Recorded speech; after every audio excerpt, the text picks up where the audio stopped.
cold metal beneath her fingers, ancestral mystery awakens. Mira Bishop dropped her hydration pack and pressed both palms against the moss-covered fuselage. 28 years of dismissing her grandmother's imaginative tales dissolved into the turquoise waters surrounding her. The ship, the actual, physical ship, rested at a 40-degree angle, its forward section submerged in the anomalous lake. That shouldn't exist in this part of the Australian outback. Her hiking boots sank slightly into the silt as she waded closer, red backpack growing heavier with each step. Impossible, she whispered, voice tiny against the vast silence. A desert bird called somewhere in the distance, its cry echoing across the unexpected water. MERA single quotes as fingertips traced the corroded insignia exactly as her grandmother had drawn it thousands of times. The design was unmistakable, 3 interlocking hexagons with a central spiral. Not Air Force, not commercial, not anything in the databases she'd scoured during her postdoctoral research. Her grandmother, Eliza, had never been an artist except when it came to drawing this ship. It came from beyond the belt, Eliza would say, sketching the same vessel over and over in her journal. They navigated through the darkness for 300 years. To find us, everyone had written her off as eccentric after Grandpa died. Everyone except Mira, who recognized patterns in the old woman's seemingly random numerological obsessions. Coordinates. She now realized coordinates to this place. Her archaeology colleagues would laugh themselves breathless if they could see her now. Mira Bishop, the hyper-rational debunker of pseudoscientific claims about ancient technologies, standing knee-deep in water, touching what appeared to be a downed spacecraft that matched her grandmother's drawings. Mira didn't care. The solid reality beneath her trembling fingers demolished a lifetime of skepticism. A message alert ping from her sat phone. Professor Takahashi, no doubt, wondering why she'd gone off-grid during what was supposed to be a routine survey of Aboriginal rock art sites. She ignored it and circled toward what appeared to be a hatch. The metal felt oddly warm despite being partially submerged. Engineering instinct told her the vessel should have corroded completely after extended exposure to water. Yet the hull maintained structural integrity. Only superficial algae growth marked its passage through time. "What are you?" she murmured, tracing the unusual seams with archaeological precision. No rivets, no welding marks. The entire craft appeared to be manufactured as a single piece. Impossible with current human technology. The sat phone pinged again, more insistently this time. Mira glanced at the screen. Bishop, return immediately. Unauthorized zone. Military satellite shows your position. Explanation required. She silenced the device, slipped it into her waterproof pocket, and made a decision. Whatever this was, whatever connection it had to her grandmother's obsession, she would document it properly before government agents inevitably swarmed the location. She activated her wrist-mounted camera and began her examination. Documentation log. Drive, Mira Bishop, June 23, 2579. I've located an unidentified craft approximately 18 meters in length. Configuration matches no known historical or modern designs. She swallowed hard. It also happens to be identical to drawings my grandmother created throughout my childhood. The hatch featured no visible handle or access mechanism. As Mira ran her palm across the surface, a sudden vibration hummed. Through the metal, a seam appeared where none had existed moments before, parting with a pneumatic hiss. Stale air, impossibly preserved, wafted outward. "That's not possible," she whispered, stepping back. The opening hadn't been forced by her touch. It had responded to it. The bird cried again. Closer now. Mira glanced toward the shore where her emergency supplies remained in her larger pack. Protocol dictated she should establish a perimeter, document the exterior thoroughly, and wait for institutional backup. Instead, she adjusted her small backpack and ducked through the opening. Inside, emergency lighting flickered on. Dim blue strips illuminated a narrow corridor. The craft's interior sloped downward at the same angle as its partial submersion, creating a disorienting path. Mira's archaeological training warred with her thundering heartbeat as she carefully advanced. The vessel's design was elegantly utilitarian. with smooth transitions between surfaces that defied conventional manufacturing. This isn't military tech, she noted into her recorder. No standardized components, no recognizable interfaces. Her hand traced the wall, feeling an almost organic warmth beneath her fingertips. Material appears metallic, but has unusual thermodynamic properties.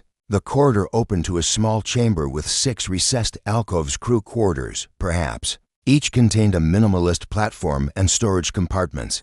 Mira examined one carefully, noting the dimensions were slightly off for average human. Ergonomics, either the crew had been smaller in stature, or the proportions reflected a different anthropometric standard entirely. At the chamber's center stood a pedestal with an embedded console. Symbols etched around its circumference appeared strikingly familiar.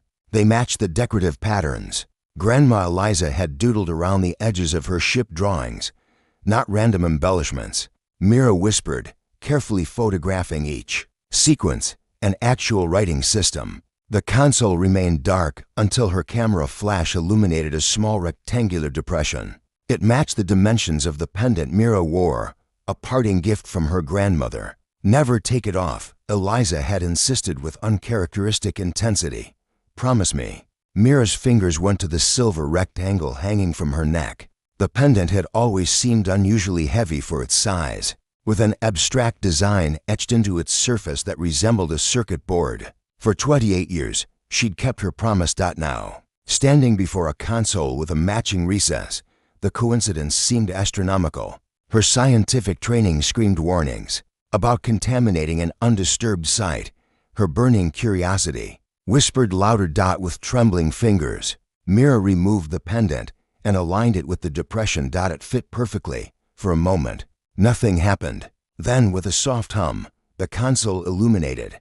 Holographic symbols cascaded above it, rearranging themselves in complex patterns. Holy. The words died in her throat as the symbols coalesced into recognizable script. Identity confirmed. Secondary. User authorization granted.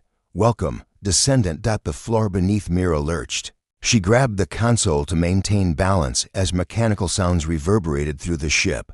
Outside, water sloshed against the hull as the vessel's angle began to shift. No, no, no. She gasped, yanking the pendant from its slot. The console remained active, the message unchanged. The ship continued its mechanical awakening. Panels along the walls slid open, revealing equipment in suspended animation. The craft groaned as internal systems initialized after decades of dormancy. Mira bolted for the exit, panic overriding archaeological curiosity. The corridor seemed longer on return, the sloping floor working against her hurried steps. She burst through the hatch into thigh-deep water, just as the ship shuddered violently. From shore, a spotlight caught her in its glare. An amplified voice carried across the water. Step away from the restricted object. Remain where you are. Military personnel lined the shoreline, weapons trained on both Mira and the vessel. Behind them, unmarked vehicles disgorged more figures in tactical gear. Professor Takahashi stood among them, his expression a mixture of concern and betrayal. Before Mira could respond, the ship emitted a high-pitched whine. The water around it began to bubble as if reaching boiling point. The spotlight swung away from Mira to focus on the increasingly active vessel. Get out of the water, someone shouted. Now, Mira needed no further encouragement. She splashed toward shore as fast as the resistant water allowed. Behind her, the ship's hull shed its algae coating as embedded lighting systems activated beneath the surface. The 3 interlocking hexagons glowed brilliant blue, illuminating the turquoise water from below. A soldier grabbed her arm as she reached the shallows, hauling her onto dry land with unnecessary force. What did you do? He demanded, face hidden behind tactical gear. Nothing, Mira gasped, watching over his shoulder as the ship rose partially from the water, decades of accumulated silt cascading from its surfaces. Secure the artifact, a commanding officer interrupted, directing troops toward the water's edge. Containment Protocol Zeta, it's not an artifact. Mira protested as she was dragged further from the shore.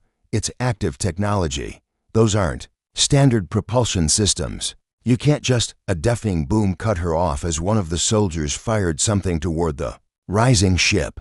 The projectile, some kind of specialized EMP device, struck the hull and detonated in a flash of blue electricity. For a moment, the ship's lights flickered. Then they stabilized brighter than before. The waters surrounding the vessel began to churn violently. The ship no longer appeared to be simply rising. It was transforming. Sections previously hidden beneath the surface revealed complex geometries impossible for human engineering. What had appeared to be a conventional, if unusual, aircraft was reconstituting itself into something else entirely. On the other side of the world, half a day after the Australian lake erupted with alien light, the forest at the foot of Mount Selene began to hum. Lynn Halden didn't hear it at first. She was too focused on hauling the last soil sample container into her skimmer cart. The trees around her stood tall, twisted with silver bark and a faint glow that made the canopy shimmer when the wind passed through. The locals called it the vineglass wood. Bioluminescent strands wove between branches like soft strands of thread, giving the place a permanent twilight. Even at noon, it had always been strange but not sentient. Until today. She wiped her brow with the sleeve of her field jacket and checked her biosensors. Everything normal, low radiation, mild trace elements, standard atmospheric content. She activated the drone's retrieval protocol and leaned against the skimmer's side panel. The hum reached her then. Subtle, like a violin string stretched, far beyond hearing range. Not quite sound, not quite vibration. More like a note just on the edge of dreaming. Lynn frowned and removed one earbud. The hum persisted, faint but pulsing. She turned in a slow circle, scanning the trees. Nothing moved, not even the usual darting of nightwings or skittermice. Audio anomaly. She whispered to her suit's recorder, switching the field mic to external pickup. Approximate frequency below standard range. Could be fungal resonance. Logging timestamp. As she spoke, the hum deepened. It wasn't just a sound anymore. It tugged at her spine, at the space behind her eyes, like being watched, like being expected. Her boots crunched on fallen vineglass strands as she stepped away from the skimmer. Sensors on her backplate registered temperature shifts to degrees cooler, windless. Yet the strands overhead began to sway, not wind. She muttered. She walked deeper into the forest. It wasn't protocol. She should have waited for Jamal to return from his survey loop. Should have reported the anomaly to Central. But the hum called to her in a way she couldn't explain. And then, the voice. Not spoken aloud, not heard through ears. It slid directly into her mind, gentle as rain. You carry his echo. Lynn stopped dead. Her body reacted first. Adrenaline, rapid breath, heart pounding. She scanned her HUD. No signs of external transmission. No devices. Nearby, nothing. Who said that? Silence. Then, slowly, vines parted ahead of her. Not torn or disturbed. Parted, as though something unseen moved with intent, revealing a stone platform ringed in moss and faintly pulsing blue light.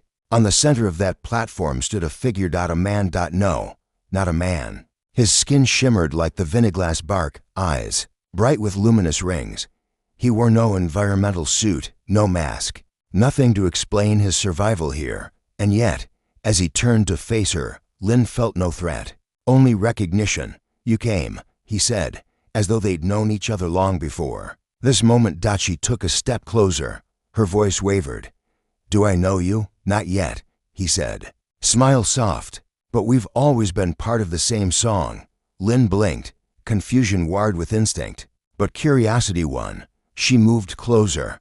Her HUD short-circuited with static. All sensors failed. Manual systems flickered offline. You carry his echo, the man repeated. That's why you hear. It whose? She asked. He walked toward her slowly, each step quiet, respectful of the forest floor. The one who sang the seed into this world. The first architect who wove harmony into soil and memory. Her breath caught. The words meant nothing, and yet they felt like truth. He reached toward her, not touching, just offering his palm. You are compatible. Your resonance mirrors his. It's rare. Lynn hesitated, but some part of her deeper than science, older than memory, reached back. The moment her fingers brushed his, the forest surged with light. Vineglass strands flared overhead in waves of color, blue to violet, gold to crimson. The hum became melody, real, undeniable music, not from instruments, not from speakers, from the forest itself. And Lynn saw it, a vision, cascading through her thoughts, ships drifting through nebulae, towering beings singing into crystalline seeds, worlds birthed from resonance. Her world, Earth, once part of that harmony and then severed. The man know, the entity had a name. Kale. He was not of Earth. He was a steward, left behind to maintain the harmony once the architects departed. But time had worn thin the song, and now it needed repair. It needed her. Why me? She whispered, barely breathing. Kale tilted his head, as if savoring her presence. Because you listened. Back at camp, Jamal found Lynn's skimmer empty, drones still circling above. Biosensors blinked red. No trace of her beyond the forest's edge. He tapped his comm. Control, this is Halden team. I've lost visual on Lynn. Requesting satellite overpass. Last coordinates transmitting now. But he already knew she wasn't on any satellite, because from the forest, the hum had changed, and deep in the Vineglass woods, two figures stood hand in hand. Lynn and Kale bathed in the song of a forest that remembered every echo. It began in a storm. Not of rain or thunder, but of light. Nova Callis had lived alone on the fringe of the polar shelf, where the sky never slept and the earth hummed beneath ancient ice.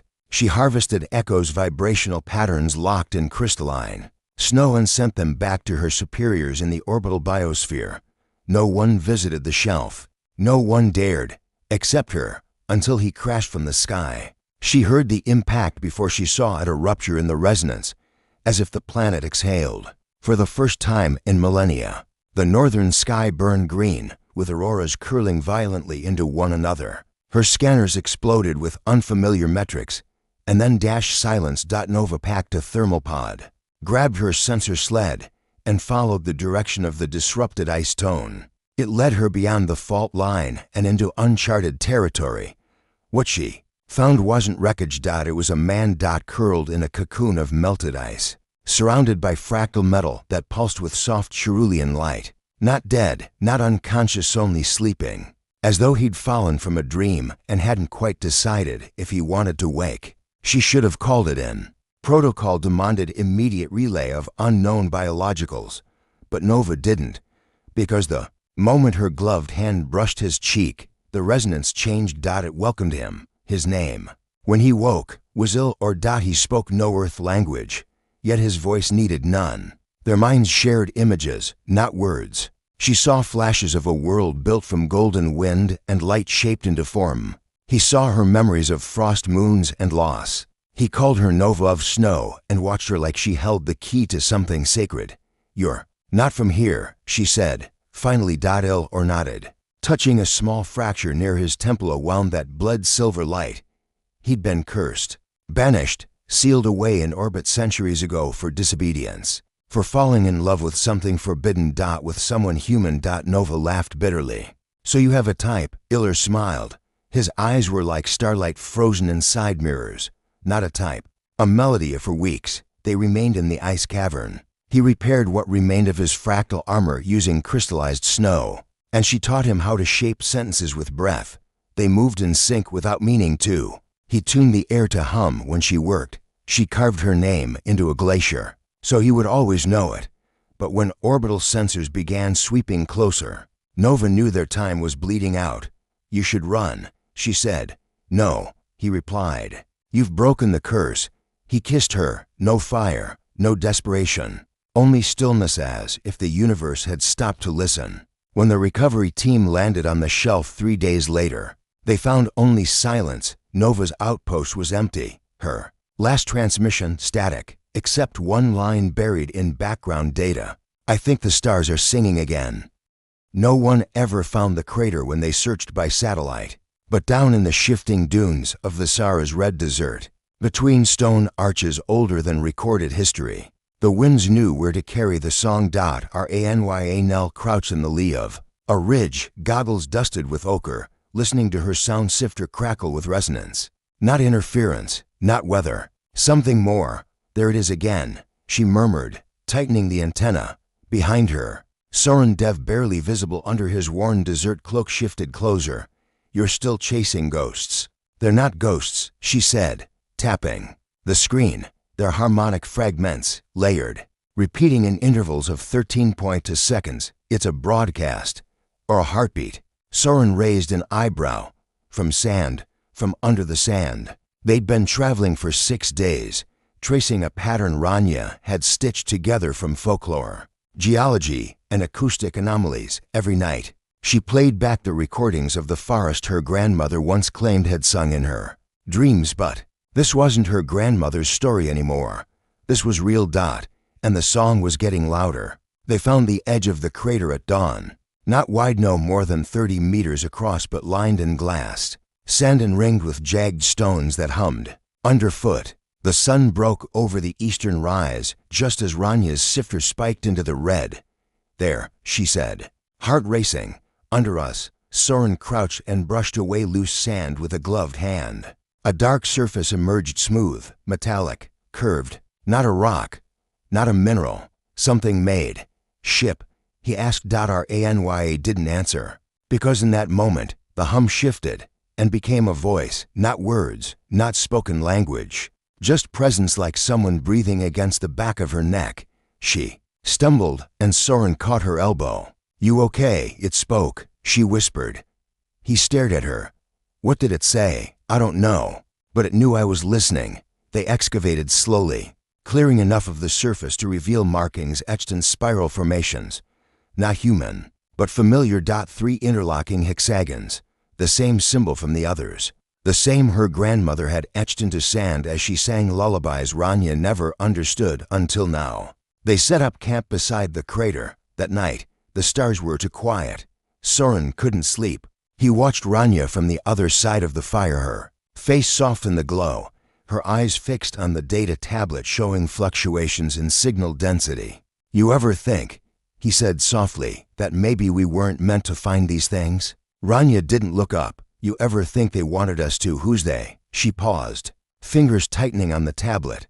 "Whoever taught the forest to sing." She went down into the crater alone. The next morning, Soren protested, of course, but she told him the signal wouldn't respond with too much noise. Only one voice, one listener. She wore her light suit and carried nothing but the sifter and her grandmother's pendant, an old keepsake shaped like a half-moon with strange indentations that never matched any known culture. The surface of the object in the crater was warm, impossibly warm. She knelt beside it and pressed the pendant to the nearest hexagon. That nothing. Then everything. The ground vibrated, not shaking, not like an earthquake, more like a deep exhale from beneath the crust of the planet. The surface shimmered, shifted, and then opened. Not a hatch, not a door. An invitation. Rania stepped inside. The chamber within was alive, not with organisms, with memory. Light pulsed in waves across curved walls,